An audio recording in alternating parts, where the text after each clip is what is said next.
Good evening.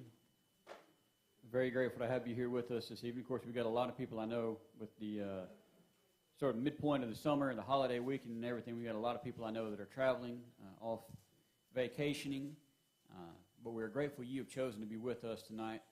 I want to invite you to open up to the book of Deuteronomy. We are in chapter 22. Is what we were looking at the last time we met for our regular Wednesday evening Bible class, looking at issues of personal purity. And particularly, we're looking here, the last section of Deuteronomy chapter 22, last major section anyway, deals with four situations, four scenarios concerning adultery and rape. We looked at three of them briefly, as best I remember. The first one, verse 22, is the situation of a man found lying with a woman who was married to her husband. Such was a case of adultery, and the result of that was that both of them were to be put to death.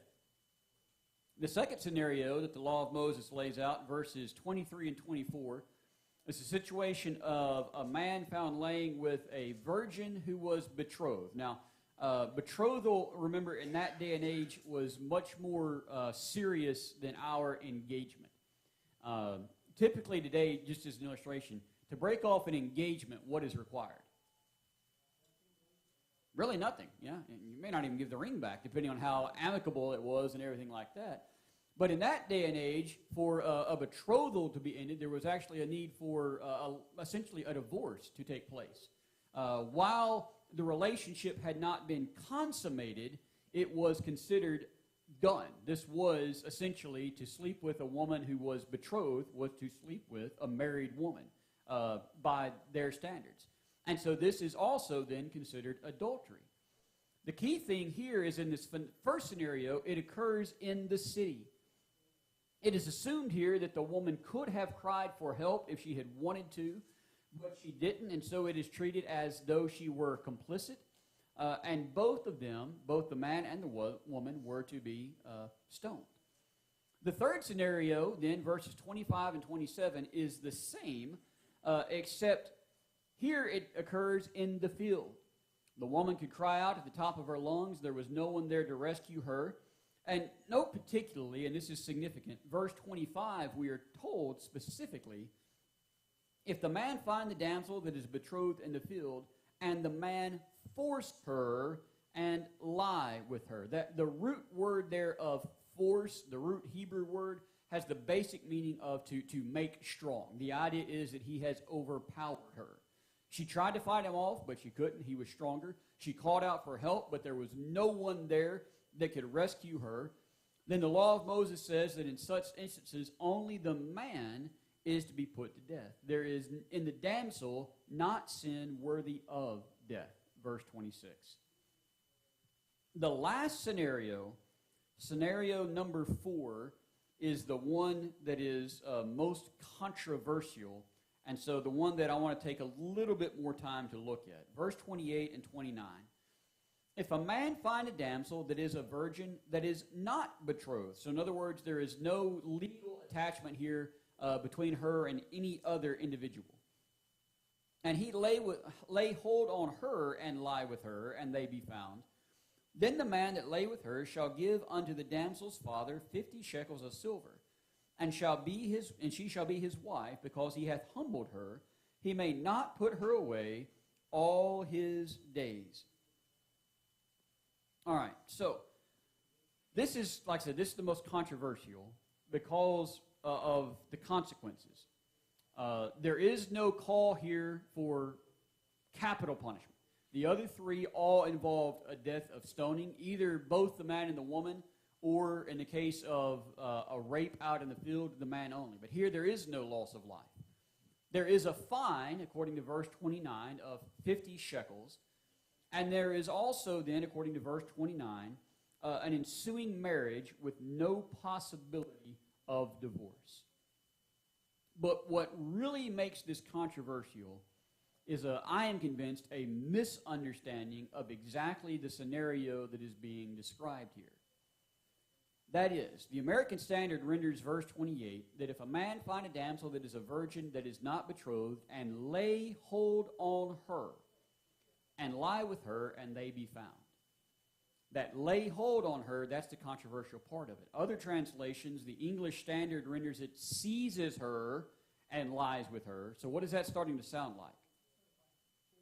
Sounds forced. As a matter of fact, the NIV will actually renders it, he rapes her. What a lot of people have a problem with, and frankly I would have a problem with as well, is God commanding this young woman to marry her rapist. Well, we want to take a very close look at here because I am convinced rape is not being discussed. First of all, it may not be as immediately apparent, but there are different English words used to represent different Hebrew words between verse 25 and verse 28. Go back and look at verse 25.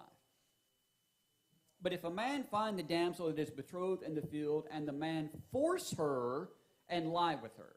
Okay, so here is a clear case of physical force being applied. This is rape, right? Nobody would disagree with that. The Hebrew word there is chazek. The word used in verse 28 is a different Hebrew verb. The Hebrew verb is tafas. And while the term can be used in the sense of seize or grasp or arrest, something that implies a certain amount of violence or a certain amount of force, it's not always used that way. For example, the same term is used in Genesis 4 and verse 21 to describe the handling or the playing of musical instruments. The same verb is used in Jeremiah 50 and verse 16 to describe handling or taking up tools. The same word is used to describe taking God's name in Proverbs 30 verse 9, or of Moses taking the tablets of the law in Deuteronomy 9 and verse 17. As Greg Bonson, Hebrew scholar, notes, the Hebrew verb to handle, grasp, or capture does not in itself indicate anything about the use of force. So when you've got a word, what's the next step to look to determine the exact meaning, the exact nuance of the verb? If the verb itself is ambiguous, now what do we want to look at? You got to look at the context. Well, let's look at the context, and let's see what the context refers to. First of all, there's a significant clue in verse 28. If a man find a damsel that is a virgin, that is not betrothed, and lay hold on her, and lie with her, and they be found. That is, who is, if I can use this metaphor, who is being caught with their hand in the cookie jar? Both of them. They are. There is something untoward going on in both individuals. As a matter of fact, the parallel passage is in Exodus 22, and I'm convinced makes it even clearer. Exodus 22, verses 16 and 17.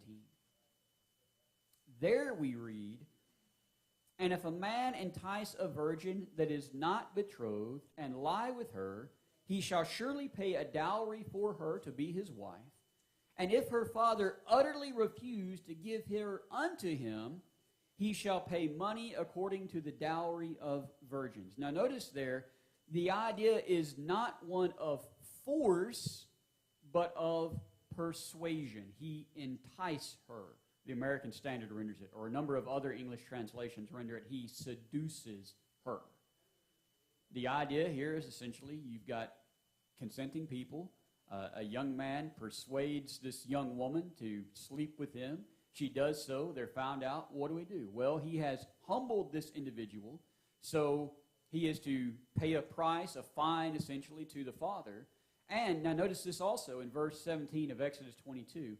If her father utterly refuse to give her unto him, he shall pay money according to the dowry of virgins. In other words, a marriage here is not a foregone conclusion. Who has the right to step in and say, no, this is not going to happen? the bride's father, the girl's father. What man, what right-thinking man is going to allow his daughter to marry her rapist? That's not going to happen. That's another indication here that's not what we are talking about. What we have here, then, is a man who has persuaded a young woman into intercourse.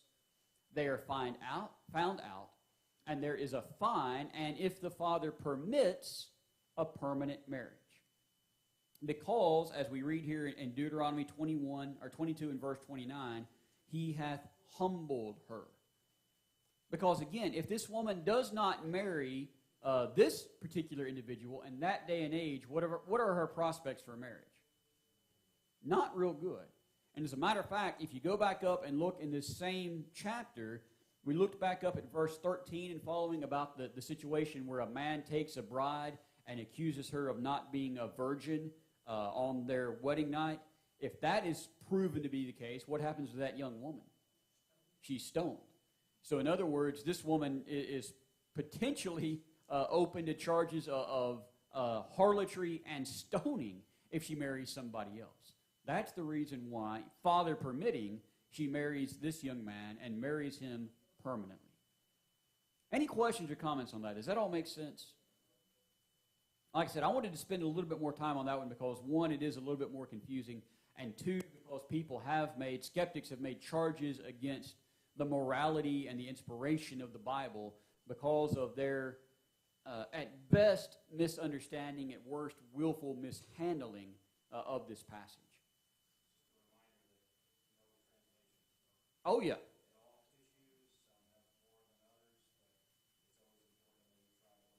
Look at more than one translation. Yeah.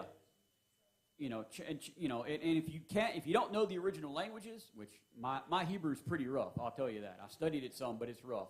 A couple of trusted commentaries can go a long way towards helping you with that as well. Verse 30 is the last one here dealing with the various issues of purity. A man shall not take his father's wife and shall not uncover his father's skirt. The idea here is of a sexual union with one's stepmother. The punishment for such a crime was death. Go back to Leviticus 20 and verse 11. The man that lieth with his father's wife hath uncovered his father's nakedness. Both of them shall surely be put to death. Their blood shall be upon them. Leviticus 18 actually includes a much more extensive list of incestuous unions which were condemned. It may be here that the reason the stepmother is particularly singled out is because such unions, in addition to being incestuous, were also often extra insidious because they were undertaken as part of usurping the father's position.